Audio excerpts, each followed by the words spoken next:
Mountain Goats, Lions, and 3 points at home. Glory continue their winning ways. FIFA once again bows to the commercial gods, sanctioning mandatory drinks breaks at the 2026 World Cup. And the Glory Girls back in action this Friday night at the Sam Kerr Football Centre. Welcome to the Far Post, Perth, powered by ID Athletic. Download the latest football catalogue, idathletic.com, and Trio Homes. If you're looking to build, redesign or renovate, triohomes.com.au. Blayne Treadgold is my name, alongside me, Neil Sherwin, Jaxon Bassett and James Renton. Coming up a little bit later on is we're going to be speaking to Matt Sutton. Been an absolute rock at the back so far this season between the sticks, and looking forward to that chat a little bit later on. Gentlemen, we're going to have to just squeeze in maybe a little bit of an express version of the good, the bad and the ugly. Mr. Sherwin, I'll get you to kick us off. Sure. So I was going to pick the shit pinger of a goal for Brisbane against Adelaide. In the last couple of minutes of that game, the Valkanis running up the sideline, gesturing and gesticulating at the crowd, the whole lot, and it was a great ending to a game. It's really, great goal. Really great. How was the ball from Basanis? Yeah, brilliant goal. But Adam Griffiths trumps everybody. The Mountain Goats and the Lions, really fantastic story. Led us all down the garden path, those of us that were fortunate to be in the room with him. And yeah, it was worth the trade-off of 15 years of mundane shit press conferences to hear somebody go on what was an all-time story. So look, you can do that when you're winning games. Not so easy to do it when you're losing. He's clearly in the ascendancy at the moment, and everybody's buying what he's selling, irrespective of what that is. And look, we were all bought into the Mountain Goats. We were all on board, and then we were just told to forget it. And well, where did it come from? Well, we asked him. Justin Chadwick asked him as he left the room, and he said he made the whole thing up, and he apparently was pre-planned to come up with some sort of thing for us in the press conference, and we all bought into it, followed the Pied Piper, and it was amazing. So look, he's gone viral for that moment, and long may that continue, because it's funny, it's great, it's another feel-good story around Glory, but he's also doing a great job at winning games, and that siege mentality that they're building, everybody buying into it, the scenes with the shed, we haven't seen that for quite a long time in a home game, and long may that continue, because that actually felt good. You know, we've dragged ourselves to many Glory games, and it's been an absolute ball ache to just get there, and are we going to go through this again? That was really enjoyable. So I had a great time at the game, and obviously at the press conference afterwards. It was so good. So I'll see what he has in store for us. We've got 2 home games coming up in 2 more. Yeah, 2 weeks. I reckon there's going to be more of this. It's going to be good stuff. Jaxon, keep us going, mate. I've gone for a bit of a World Cup theme for my good, bad and ugly this week, and starting off with the good, the draw for the Socceroos for the World Cup. Probably the most favourable we've ever had. I know it's a bit easier when you're in pot 2 and there's 48 teams to choose from, but I mean, looking at pot 1, you would want one of the hosts. We've got one of the hosts. When you looked at pot 3, you just want to avoid Norway. I think they were the big heavyweights in that particular pot, and we've avoided them. And the European playoff C, Turkey, Slovakia, Kosovo, Romania, I think you look at all those 4 teams and think, you know what, they're very beatable.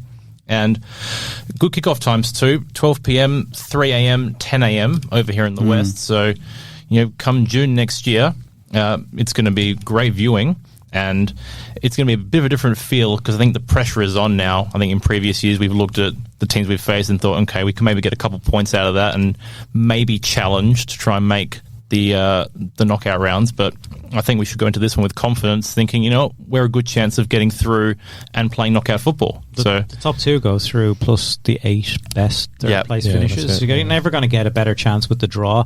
The Yanks seem to think the Australians are whipping boys. Anyway, they've nailed their colours to the mast very, very early. So there'll be, I think every team in that group will think they can qualify. And it's exactly, yeah. I guess just very quickly, it's like all up in that northeast corner as well. Vancouver, Seattle, and San Fran. Like, you couldn't ask for a better spot to kind of be, I reckon. So It's going to be prepares for it. Yeah, that's going to be good, mate. Keep us rolling. I'll just keep it brief. We've already touched on it, but Glory. Yeah, just seeing the celebrations at full time and being in the members' lounge at the end of the game and seeing, the difference in energy with the players and the staff that came in. We spoke with Scott Wooden, who was delighted, and Anthony Radic and Stan Lazaridis also came in, and I've seen Rado quite a few times in the members' lounge, and he's cut quite a dejected figure, and he's almost feels like he's let us down in a way, but the whole room was bouncing, and it was fantastic. And I think there's a great appetite for Adam Griffiths. I loved hearing that chant from the shed, inspired by a certain meme that we might have put out last week. But yeah, that was fantastic, and hopefully, when he gets the job, we can kick on from there. Yeah, that chant was it was low hanging fruit. It must be said, but it worked a treat.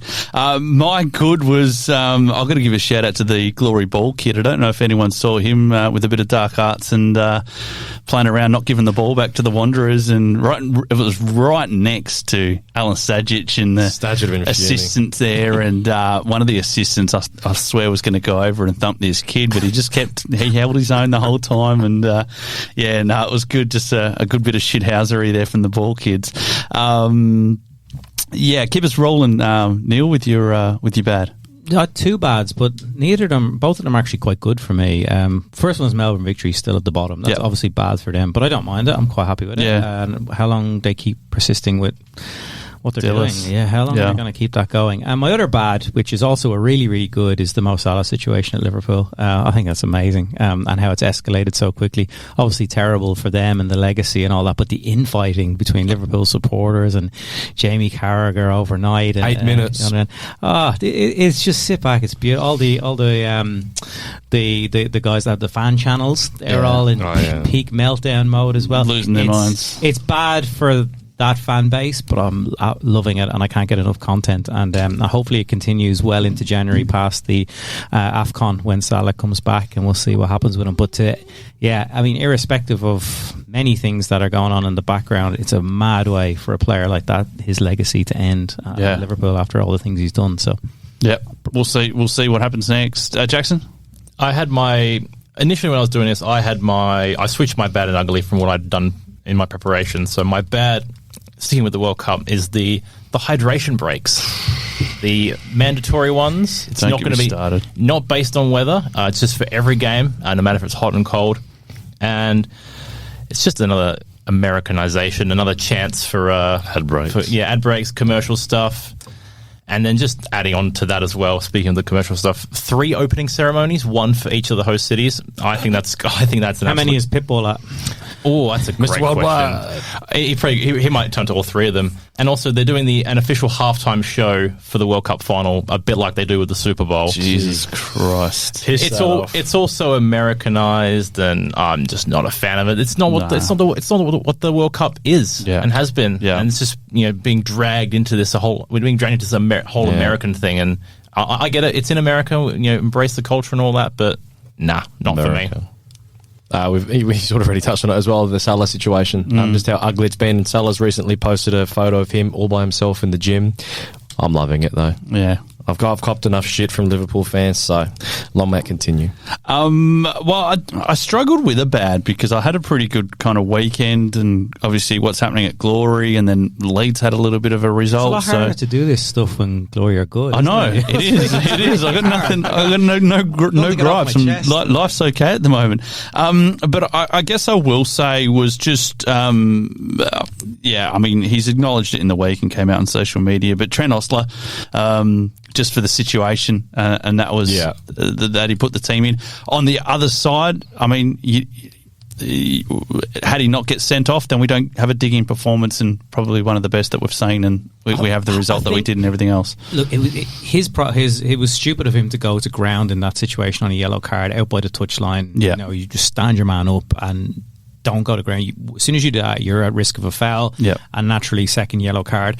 But he wasn't the only player that was a bit over-eager flying into some tackles in the first half. Kaczarski did it. There was a couple of others that were leaving the leg in, and it just felt like they were they were in danger of things boiling over to the point of like just doing something stupid or getting out of their shape. And I actually think that kind of reset them a little bit as well. It was right before halftime.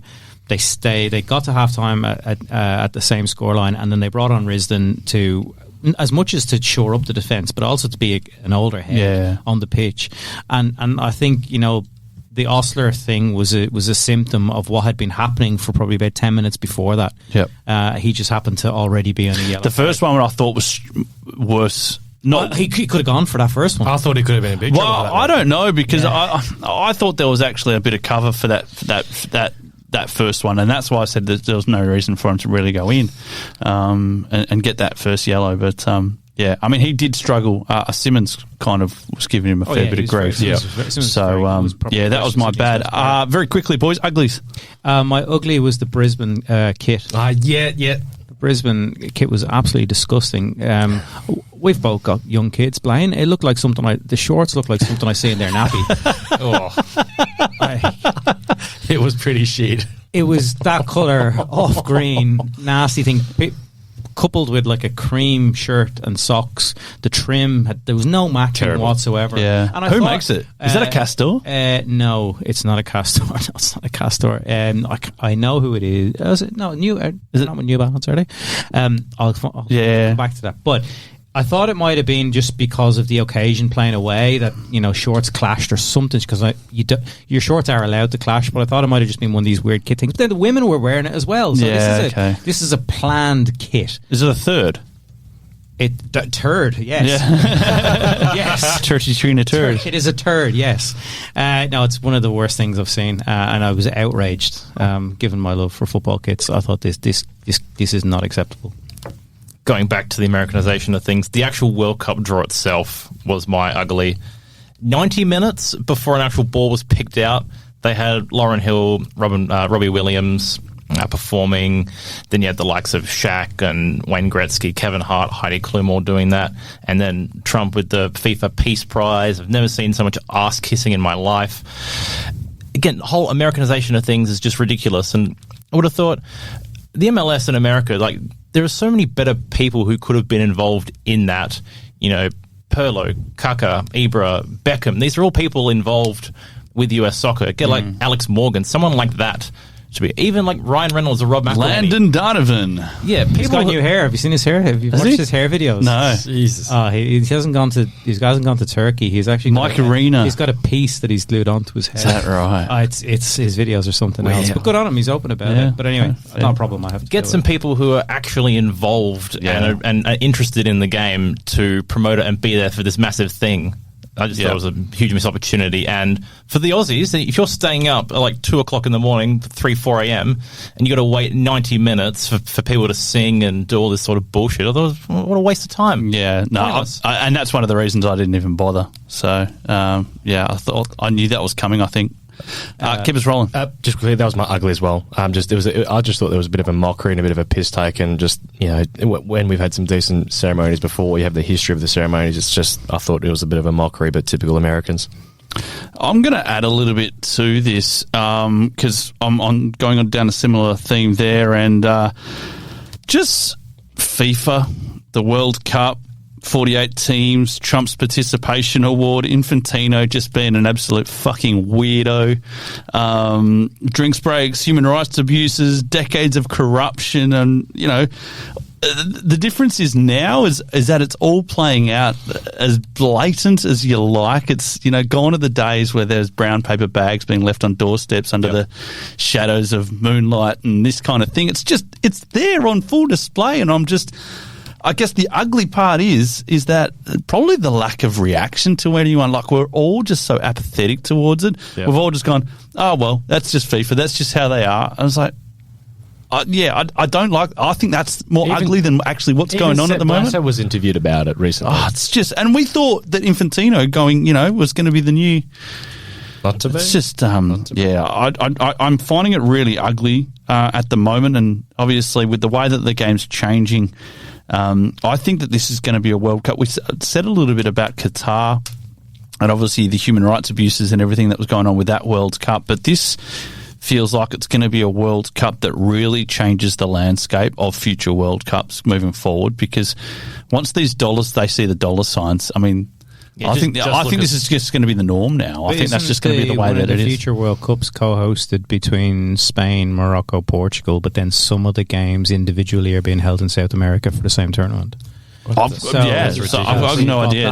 And then you've got Saudi Arabia as well. Obviously, bought it. But how can Saudi Arabia hold a 48-team World Cup? They don't have. But they only had 32. Just build another stadium. Well, yeah, I mean, but how many they got to build? I mean, yeah, not even that. Phenomenal. Just look at the ticket prices compared to Qatar. The dynamic ticket prices. Crazy. Well, they said they're not going to dynamic ticket price now. But they are going to be extortionate for anything that's like Category D. Will be probably like 10 tickets available, and then everything else. And the resale as well, that whole situation around the resale. I did see something from the England supporters group where like their fans were offered packages. The price of the packages were extortionate for even just the most basic to get to their 3 group games and up to the quarterfinals, I think, was part of the package. And your thousands upon thousands just for tickets. How much do you remember the figure? I don't do research for this podcast. Well, come on, Matt. I'll get back to you after the break. No, it was 1,000. And by the way, Brisbane Roar's kit is made by Sikers, Cikers. They do the as well. They're an Aussie company. So I did research that while you were talking. All right, we'll see. We'll see more about that. But thank you, boys. Good, bad, and ugly. We'll wrap that up. We're going to take a quick break. On the other side of this, we'll be speaking to Perth Glory goalkeeper Matt Sutton. What a run! This could be the one! It's in! That's what it's all about! And when it comes to sports gear that helps you perform your best, ID Athletic has the winning formula. From grassroots clubs to elite athletes, ID Athletic provides high-quality sporting apparel, screen printing, embroidery, and made-to-order promotional products. Proud sponsors of the Far Post Perth and passionate supporters of WA community sport. Visit ID Athletic at 84 Howe Street, Osborne Park, or online at idathletic.com. ID Athletic. Build your identity. Tired of the same old cookie-cutter home designs? Dreaming of a space that truly reflects you? Then it's time to talk to the team at Trio Homes. Whether you're looking to build your dream home, redesign your current space, or simply renovate, Trio Homes is committed to unique designs, local personalised service and quality workmanship. And with former Perth Glory star Dino Julbich at the helm, you'll know you're getting passion and dedication built into every project. Discover the difference with Trio Homes. Visit triohomes.com.au. Welcome back to the Far Post Perth podcast. Blayne Treadgold, Neil Sherwin, Jaxon Bassett and James Renton. We spoke throughout our earlier segment about the good feeling around the Glory at the moment. A man who's played a big part in this. He's been an absolute brick wall at the back throughout the season thus far. Second clean sheet on the bounce across the weekend. Matt Sutton's with us. Matt, thanks for giving us some time, mate. How are you, fellas? Yeah, great to be on here. Very, very good. Mate, first of all, must be a pretty good feeling throughout the week, training and everything else. Yeah, definitely. Obviously, 3 on the bounce, the 2 away wins, and then to do it at home in front of the shed, in front of the fans. It was a pretty special feeling. Anyone who was there on Friday night would have felt that, and it's sort of going right through the team. It's a good place to be at the moment. Training's buzzing, and everyone's really happy. Obviously, your situation at the moment, pretty exceptional kind of circumstances, joining on an injury replacement, and obviously I'm sure we'll chat about what went down with Western United and how you feel about that at the moment. But mate, how are you settling into Perth, and how are you fitted in? It seems like it's just been pretty seamless thus far. Yeah, so far so good. It was all pretty late notice, pretty chaotic before the start of the season. And then obviously, Western United, so I had Reece Bozanovsky here, Charbel Shamoon, so I felt a few familiar faces, and being around the league for a little bit, I probably knew half the squad before I even got here. So I felt quite at home, quite comfortable. Stan made me feel really comfortable, really at home. He's someone I've been sort of speaking. I think that's sort of showing on the field. And I'm really, really enjoying my time so far. And as far as you said, it all happened very, very quickly, mate. What's the situation? Are you out here alone, or have you got family with you, or? So when it sort of all went down in Melbourne, obviously not getting paid and all that sort of stuff wasn't too ideal. So I'm a Sydney boy. My partner is in Melbourne, so she was obviously working throughout this time period. So I'd moved back to Sydney in order to rent my apartment out, and sort of all pretty chaotic. Do a bit of training. I was able to live with my parents, obviously, just to sort of help me out through the period. It's a pretty tough period, actually. And then I think it was the Tuesday before round one, I got the call that there was an opportunity, injury replacement opportunity, and I think on Wednesday afternoon I was on a flight. So I'm here by myself at the moment. That was all. It's pretty chaotic, pretty hectic times. Matt, usually when players come over by themselves, they get lumped in with a babysitter or somebody to chaperone them and show them the sights of Perth. Who's looking after you? I think it's been a bit of a team effort. Like everyone's chipped in. Obviously, on my first night, I what I like to call the Frat House with a few of the younger boys. So Name them. Who is in that? Oh, we got Blayne, we got Taris, we've got Charbel, we've got Arion in that house. So, and they're all boys I've played with before. So I rocked up at their door with a pillow and a suitcase, like a scene out of a movie, and they welcomed me in for the first couple of nights. They were sort of responsible for getting me to and from training. But they really looked after me, and obviously, I've lived out of home for a little while now. So once I was able to get myself a car and a place to stay, it was all pretty self-sufficient. But I feel like a few of the boys have sort of different parts of Perth on lock. Obviously, we've got Scotty Wooten down at City Beach, so he's been showing me down and around City Beach, a few morning swims. We've got Tags in Trigg, Tommy Lawrence in Scarborough. So there's boys, we've got Popovich and Foxy up in North Beach. So it's a little bit of a team effort. They're all sort of showing me their home patch, I feel. But yeah, it's been good. I've been getting around, seeing the sights. It's a beautiful city, and growing up on the beach, I feel at home actually. So it's really refreshing. It's good to hear, because the fans have definitely taken to you. There's a bit of a baptism of fire thrown in at the deep end, and all those cliches when you have to play with very little notice. I mean, that probably doesn't necessarily phase you. Haven't been a number one goalkeeper at Western United, but it's still straight off the plane, a couple of days training and getting into the team. Was that something you were excited about, or was there maybe a little bit of a touch of nerves, given that you travelled across the country by yourself? I sort of saw it as a bit of a challenge. It was, like you said, it was a pretty unique situation. I think I might have got maybe 2 days, the Thursday and the Friday with the team to train, and then Saturday was round one. So it was pretty unique. I was obviously confident. I backed my abilities. I think I played every game last year.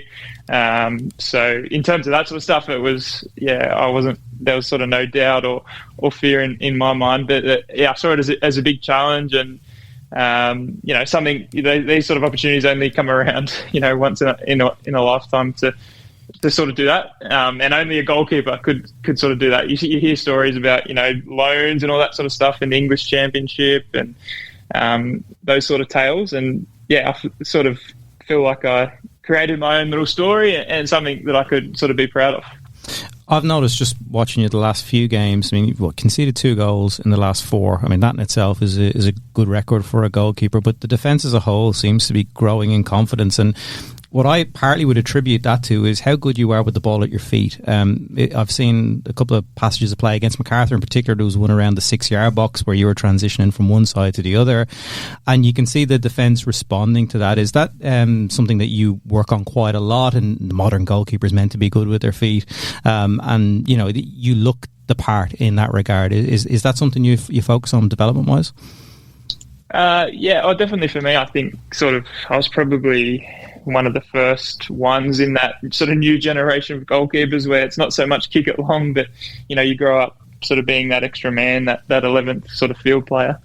It's something I really enjoy doing. It's something, obviously the way we played at Western United, I John gave me a lot of freedom to sort of be that extra man, especially in that back line. And yeah, I think it's just been more around Scotty Wooten, Brian Kaltak, sort of learning how I play and how they play, and we've been doing a lot of it at training over the last few weeks. And with a bit of change, you can see obviously the system's changing, and that probably suits me a little bit better as well. So yeah, it's something that we're training. It's something I wouldn't even say we're sort of halfway there yet. We're still learning about each other. We're still working on those sort of patterns, on those tactics, and learning each other's strengths and weaknesses in that aspect. So yeah, it's something that I enjoy doing. I think it's going to bring an extra dimension to the way we play out and the way we transition and the way we go forward. So yeah. Matt, I think it's fair to say that everyone around the Glory has been swept up by Adam Griffiths' fever. Without giving too much away, can you just give an insight into what he's like behind closed doors, like in training with his team talks? How has he galvanised this group to get you playing so well? Yeah, I think the thing about Adam is there's no secret. What you see is what you get. That's him. That's why everyone likes him. It's not just the fans. It's the players. It's the staff. It's everyone around the group. It's really simple. Like, it's really simple ingredients. Like what we've been doing and what we've been practicing. It's like high intensity. Have a lot of correspondence between the team. How we feel. It's really open dialogue.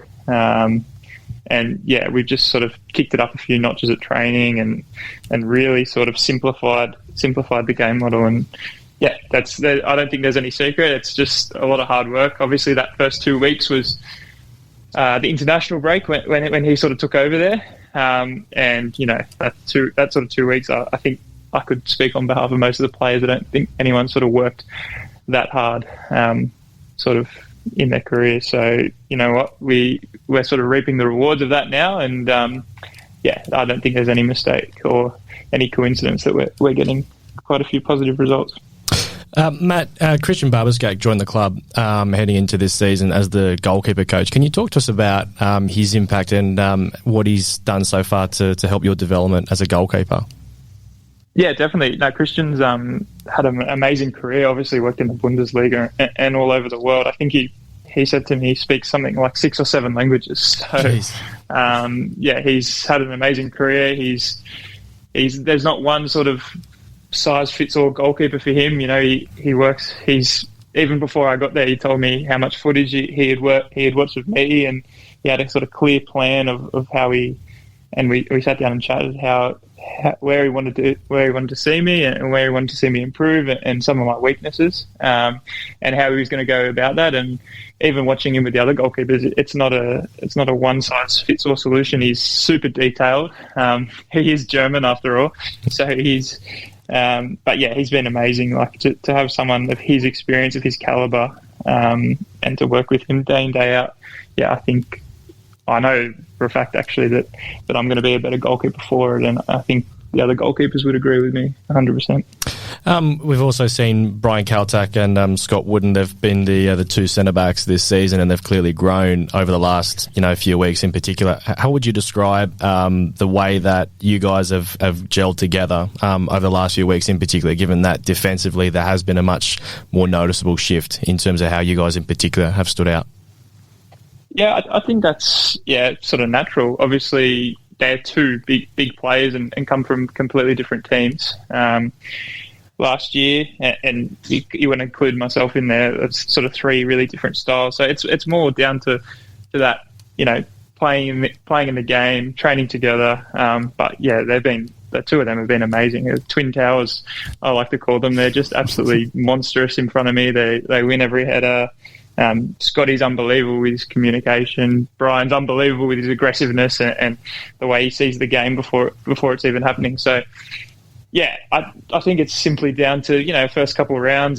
It's a bit of a feeling out period. You see some interesting results all throughout the league.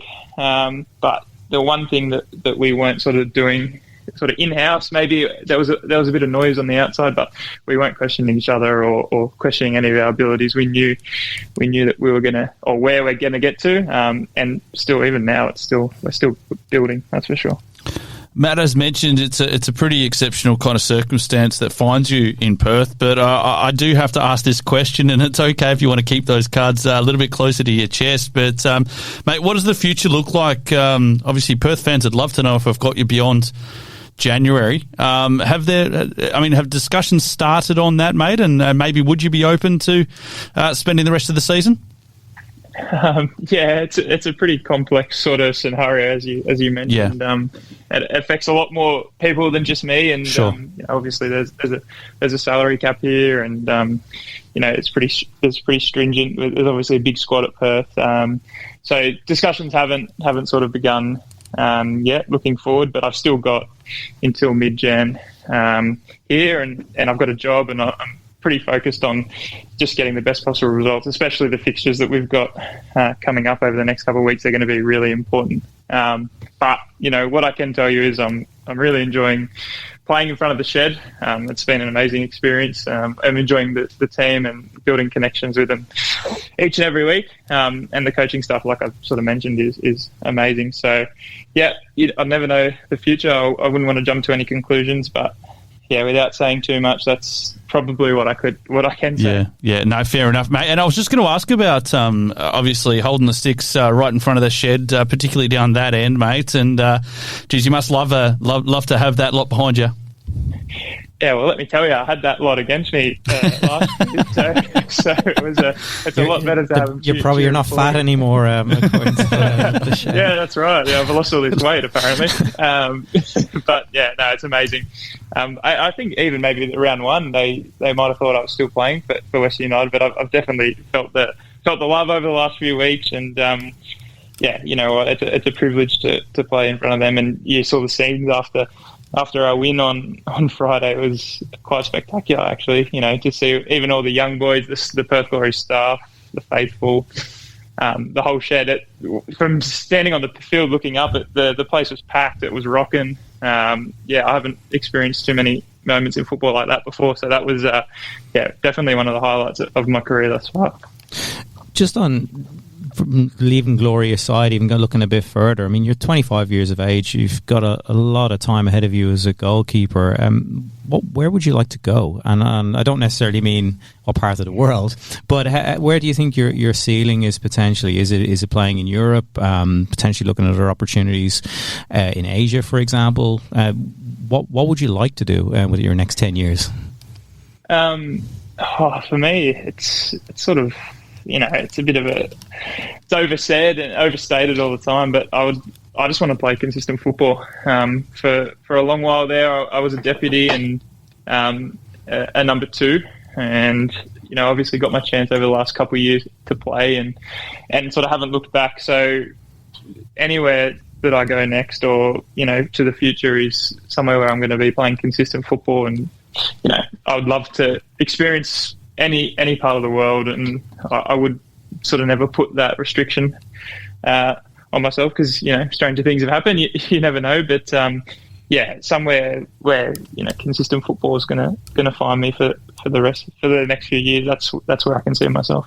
Matt, I just want you to if we can just reflect on, I guess, your time at Western United, and of course, how that eventuated, where yourself and many other players and staff and coaches and everything else, were left in the lurch without a job and everything else. Particularly difficult when you're a goalkeeper and there's only so many positions going around the A-League. First of all, mate, take us behind the scenes a little bit in how that actually went down, because of course we only see and hear what we generally read through the press, but I mean, how was that experience? And obviously how you must be super grateful that you did kind of get a little bit of a spot back with the Glory after what went down. Oh, yeah, absolutely. I'm incredibly grateful. I didn't think I would sort of be playing. I was prepared to sort of sit out until the January transfer, sort of at the minimum. So I'm incredibly grateful for everyone involved at Perth Glory. But yeah, it was a pretty interesting time.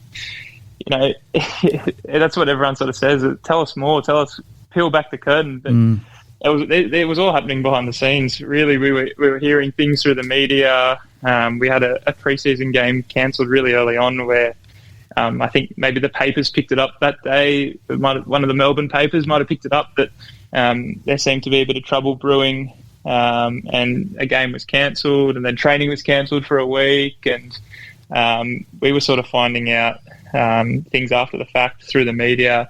It was pretty awful times. There was a few payment issues. I don't know what I can say. I don't think it matters too much anymore, but There was obviously a few payment issues towards the latter part of last season. We went into a couple games behind on pay, a couple of really important games, final series as well. So the effort and how we performed was an absolute testament to the playing group. We had a really, really strong playing group. Obviously mentored by John Aloisi. He was unbelievable through it all. Really galvanised the group and kept us together. I'm sure so that all those details will come to light one day, but some of the stuff that happened is not something that you would ever think would happen in a workplace in Australia, or sort of anywhere in the world even. It got to the point where it sort of went on, and FIFA transfer bans one day, asking, the bank asking you for your mortgage the next day, and no payments for 2-3 weeks sometimes. So it was a really difficult time. It's not just for us players as well. Like the staff, they had quite a small staff at Western United, but a super hardworking staff who had been there pretty much from the very beginning. And I couldn't commend them high enough. They all showed up for work every day, wanting to push the club in the right direction, wanting to save it, wanting to help out any way they could. It was a real team effort. It was a real sort of community club, and obviously a lot of those staff members are still hurting and are still a little bit lost. And I feel lucky that I was able to get a job. But you even look at a few of the players who have sort of fallen out of the A-League and had to go to second division, and even it was a little bit too late for that for some of them. So, and then you mentioned staff. You've got your media managers, commercial operations, you name it. There was it was a really sad situation, and not something that I would ever wish upon sort of my worst enemy, actually. But obviously super, super grateful to Stan and the football staff for helping me out, because it was pretty tough. Matt, you've gone through that, and it was a really difficult period, and now it feels like, at least for the time being, you've come out the other side and you're starting to have positive experiences again, which is obviously great. But how do you rate the league as a whole with that sort of thing going on? And I know that probably in a difficult position that they're your employer overall, but you feel like the league is growing. You see those scenes at the Shed at the weekend, and there are some really good news stories, but then you have something like Western United and it feels like we take a step backwards. Do the players feel that as well? Oh yeah, absolutely. Yeah, there's sort of no doubting that. I think we've sort of made some really good strides. There's a lot of green shoots, obviously, with Auckland coming to the league, to play in front of their fans, and you saw their attendances from last year into this year. That was a massive positive for the league, and the derbies obviously still create really big headlines. So I think everything. Obviously, we all saw Stadger's interview and his press conference. And he was spot on. He was bang on the money. But obviously when things like Western United happen, it's almost indefensible, right? What can you say? We allow ourselves to sort of be dragged down and bogged down. But I'd take it with a pinch of salt. It's never as bad as anyone's saying, and unfortunately we're up against some of the strongest AFL, NRL, cricket media in our country, which is quite a unique sort of scenario. But football in this country is strong. I think it always will be strong. But you're right. Those scenes like that certainly don't help. A bit of a left field question for you, Matt. I was reading an article that you did earlier this year, and you talked about the study you've been doing off the field, doing a Bachelor of Commerce, and how you've been taking advantage of the PFA's player education grants. It's not something that we talk about a lot. It's about preparing for life after football. Can you just talk about how beneficial that program's been for you, and how good it is for the players to have that option so that they can prepare for life when they retire from the game? Yeah, 100%. Or even as well, I would be amiss for me not to mention the PFA through, sort of all the scenario that we were dealing with. There are some of the most incredible, hardworking people, and they really helped us through that scenario. And then, obviously with these, as you were speaking about, these education grants and setting us up for life after football, the work they're doing is exceptional, second to none. So obviously, I started after I finished school. I started just doing a part-time commerce degree while I was in Melbourne. Obviously as footballers, we have a fair bit of time to kill. And PFA obviously assisted and set all that up and put me on the right trajectory to do all that sort of stuff. And it was something I really enjoyed doing outside of football. Something I always recommend to any of the younger players if they want to go down that path. It's really important. But there was times where I thought that football could be over at the end of that contract year, and even when Western United, I thought, I might have to start looking at Seek soon. I might have to put that degree to some use, or go and get a real job. So unfortunately for goalkeepers, it can be a little bit like that, and that's probably the reason that I stuck with my study and sort of wanted to be prepared for life after football. But it's something I always recommend to all the younger players, and the PFA is amazing organisation. How would it go in the Frat House if you were telling the lads to get studying? Their eyes might start to glaze over, and might start thinking about Love Island, or when the next episode of Love Island comes out or something like that. So you definitely got to pick your audience with that one. Matt, I just obviously plenty of players that come over to Perth. We talk about the travel that teams from Perth do, but I guess many from the east don't realise exactly how gruelling it is, mate. How have you found that side of it? Well, I had sat down the other day and I was counting the Qantas points and sort of looking around at where I might be able to go in the off season. So that part of it, there's always a positive. That's definitely the positive part of it. But no, you're right. It's a lot further than I remember it being when you just have to come here once a year. But it's not too bad. Of course, that's the nature of the game, and it's a little bit different here at Perth. Sometimes with the extended travel, they go 2 days earlier. So by the time the game rolls around, you're sweet and you're good to go. But you're right. It's a long way. Obviously, being a goalkeeper, I don't run too much. So if you ask the field players, they probably say you wouldn't even know. So you might be asking the wrong person. But no, it's been good. It's been quite an experience. There's definitely a lot of adjustments to make, but there's a lot of thinking that goes behind it. The football operations and the way Stan, consults with the players and gets their sentiment on what they want to do for the next coming weekend, and the planning that goes into it is really high level, really professional. Obviously Johnny, our new head of performance, he's all over that sort of stuff. So there's not too many excuses in terms of that sort of stuff. Obviously 2 away wins in a row would sort of prove that. And Matt, just on that Western Sydney win that we had, obviously the feeling was fantastic among the fans at full time. I'm sure probably among the fan base at halftime when we're down 1-0. Oh, sorry, up 1-0, but we had a man down. There was probably that feeling around the stadium of, here we go again. How is this going to go? But you guys managed to hold on, and as a team, you performed fantastically well. Can you just talk us through, I guess, kind of the factors that you felt as a goalkeeper, seeing everyone outfield ahead of you, that sort of led you guys to have that heroic performance? Yeah, that was a bit of a line in the sand moment. I think, I think you'd probably agree that in the last few years gone by that wouldn't have been the case, and I think we grafted a little bit there till half time. The tide sort of turned after that red card, and we had a real good, calm, honest chat with Griffo, made some adjustments, and I think just looking around the change room, there actually wasn't any sort of anything else but belief that we could do it. That the adjustments that we were going to make were going to work. And then once you saw that first 5-10 minutes, how hard even the forwards were working back, our shape in the box, they were crossing, but we seemed to be there every single time.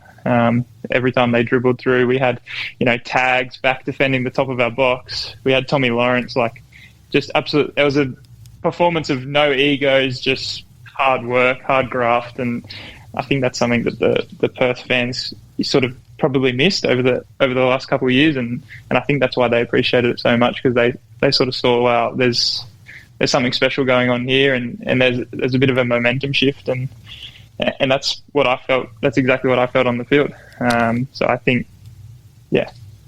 Very quickly, Matt, before we let you go, top team Sydney FC this weekend, mate. How you must be, after the previous few weeks, mate, you must be buzzing, and a pretty good time to get the top side.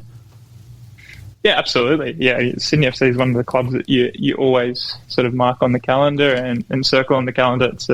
They're a massive club, especially to have them over here in Perth. We've got a real opportunity to sort of show that the last 3 weeks wasn't lightning in a bottle, and really put in a real good performance. So I'm really excited. You're right, it couldn't come at a better time, but we've got a real confidence now. Amongst the group that, we can take on anyone, and anyone that's coming to our home turf in front of the shed they're going to be in for a long night. No, good stuff. Should be a warm one, about 36 degrees, I think, on Saturday, mate. So you'll be glad that you're not running around. And, we're very much looking forward to it. It's always just goes that little bit harder, I think, for everyone on a Saturday night under lights there at HBF Park. So very much looking forward to it. Mate, thank you very much for giving us plenty of time this evening. It is well and truly appreciated. Wishing you all the best for not only Saturday, but obviously everything moving forward. Yeah, no worries, guys. Thanks so much for having me on. Really appreciate it. Thanks, Matt. Appreciate it. Thanks, Matt. Thanks, Matt. What a run! This could be the one! It's in! That's what it's all about! And when it comes to sports gear that helps you perform your best, ID Athletic has the winning formula. From grassroots clubs to elite athletes, ID Athletic provides high-quality sporting apparel, screen printing, embroidery, and made-to-order promotional products. Proud sponsors of the Far Post Perth and passionate supporters of WA community sport. Visit ID Athletic at 84 Howe Street, Osborne Park, or online at idathletic.com. ID Athletic. Build your identity. Tired of the same old cookie-cutter home designs? Dreaming of a space that truly reflects you? Then it's time to talk to the team at Trio Homes. Whether you're looking to build your dream home, redesign your current space, or simply renovate, Trio Homes is committed to unique designs, local personalised service and quality workmanship. And with former Perth Glory star Dino Julbich at the helm, you'll know you're getting passion and dedication built into every project. Discover the difference with Trio Homes. Visit triohomes.com.au.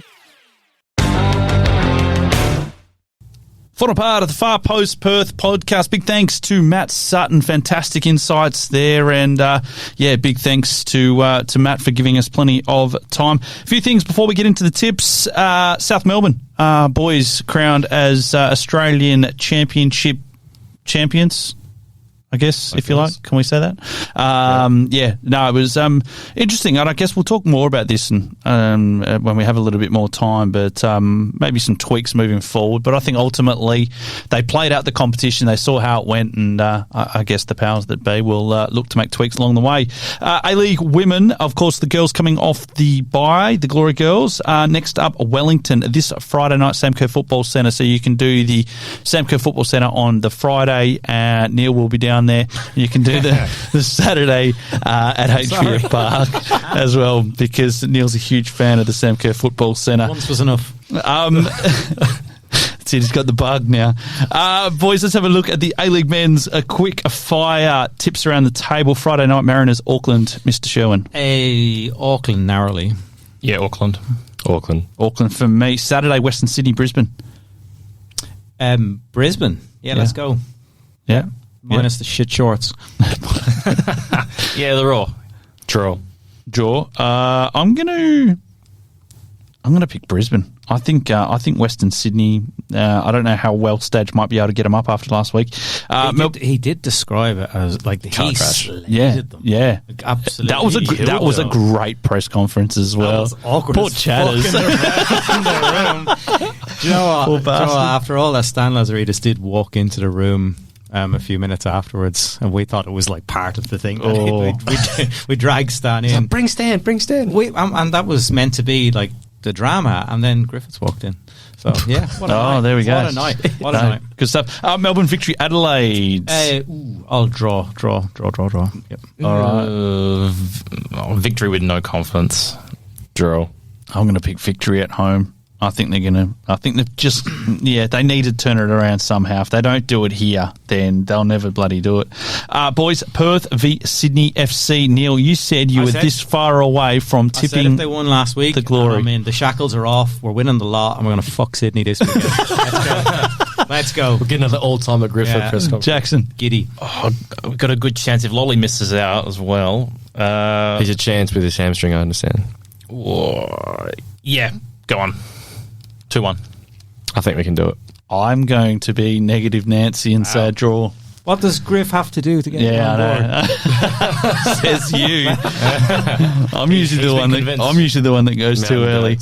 And then the final game on the Sunday is Wellington Newcastle. Tasty 10 a.m. kick-off. Watch that in bed. Is it 10 a.m., is it? Yeah, our time. Oh, okay. Beautiful. Wellington. Newcastle to win in New Zealand again. Wellington.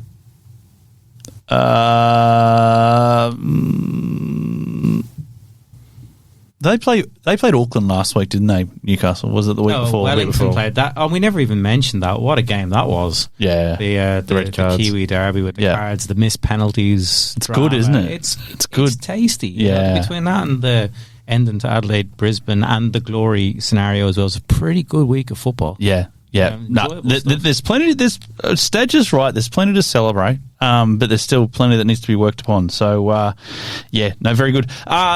Any burning questions? What animal will Adam Griffiths discuss this week? The honey badger, probably. Well, we know he's going to be announced this week, right? So yeah. Ben Smith would never lie to us with his exclusives. No.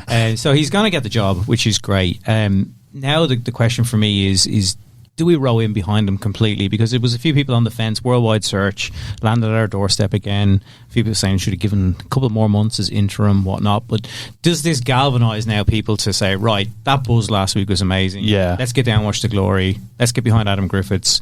We're winning games in the top half. Let's do our bit to get behind him. Or do people a little bit glorious shit? Yeah, I'd be interested to see. What I think this is a huge opportunity. This is our fill the park opportunity again on a smaller scale because it's that Saturday night. They're coming off the back of 3 wins. It's festive season. People are starting to hit into holiday mode. There'll be Saturday night. It'll be absolutely steaming hot. It'll be perfect for a beer and a sing-song in the shed. And the same the following week. We got 2 of these right before Christmas. It would have been an absolute disaster if they were coming into the back of it off defeats. Yeah. But now that we've got the momentum, there's a buzz. And appointing him full-time, you're not really going to get a much better time to sneak back onto the bandwagon, are you? I just want to give a big shout out just very, very quickly to Reece Bozanovsky. I think he's been a bit of an unsung hero this year. I think he's come in another guy that's come in easily been one of Glory's best players this season. Seamlessly. I think I've really enjoyed watching him in the midfield. And that was going to be my burning question was, does Pennington, once again for second week on the road, does Pennington start? Or is this side... Well, he wouldn't replace Bozanovsky anyway. No, but he wouldn't. But, I mean, there's only so many midfield spots. Might feature off the wide areas, probably. Yeah. Interesting times. Boys, thank you very much. Big thank you to Matt Sutton, Gareth Morgan for arranging Matt to have a chat with us this evening. Don't forget to grab the podcast, now available on Spotify, on Apple, and of course YouTube Music. And we have got another big guest lined up for next week. None other than David Williams is going to join us. We were going to have a bit of a bumper Christmas special to wrap things up. So very much looking forward to that. It is next week, isn't it? Yeah, we might release it in 2 parts so that you get double the clicks. Well, there you no, we can do that as well. We'll work it all out and we'll do it. Exactly. Just make sure you tune in. But David Williams, send through. Yep, send them on. No, good stuff. See you next Tuesday. Thanks for joining us on the Far Post Perth podcast.